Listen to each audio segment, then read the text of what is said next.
GTA pour gestion technique agroalimentaire. Donc on est une société, on s'occupe de la maintenance industrielle, mais spécialisée en secteur agroalimentaire. Cette idée elle est venue du fait que je suis administrateur d'une société agro et donc moi-même utilisateur de ce genre de service.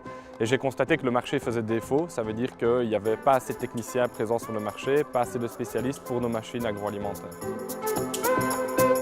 Nous avons cherché chez GTA un appoint de main-d'œuvre spécialisé en matière de technique, en matière de réparation de machines très spécifiques. Nous avons un service qui est à la carte et qui nous permet de combler nos besoins en cas de problème. Un des avantages aussi, c'est que les techniciens sont spécialisés dans le domaine agroalimentaire. Du coup, au niveau, par exemple, de la connaissance des règles sanitaires, d'hygiène, etc., ils sont déjà rodés à ce genre de choses. Et du coup, c'est un partenariat, effectivement, qui fonctionne assez bien.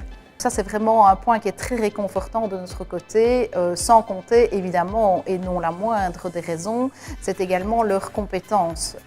Ils sont vraiment multidisciplinaires et donc ça, c'est un atout qu'a GTA par rapport à un service de maintenance qui ne dispose peut-être pas toujours de toutes les compétences. Nous avons convenu avec GTA en fait, de collaborer avec plusieurs membres du personnel, donc ils sont 3 à pouvoir intervenir sur notre site, ce qui nous donne une certaine flexibilité.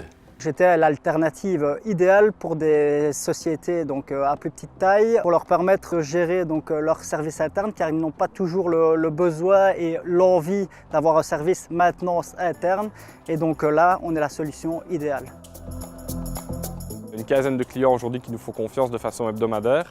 Et puis on a eu une demande d'une société qui n'était pas dans l'agroalimentaire, mais qui avait également des problèmes techniques liés à de l'électricité, à de la mécanique, à de la pneumatique. Et donc aujourd'hui on a également une deuxième division qui sort de l'agro et qui fait des types d'interventions dans des sociétés plutôt liées aux travaux publics, aux travaux extérieurs, etc.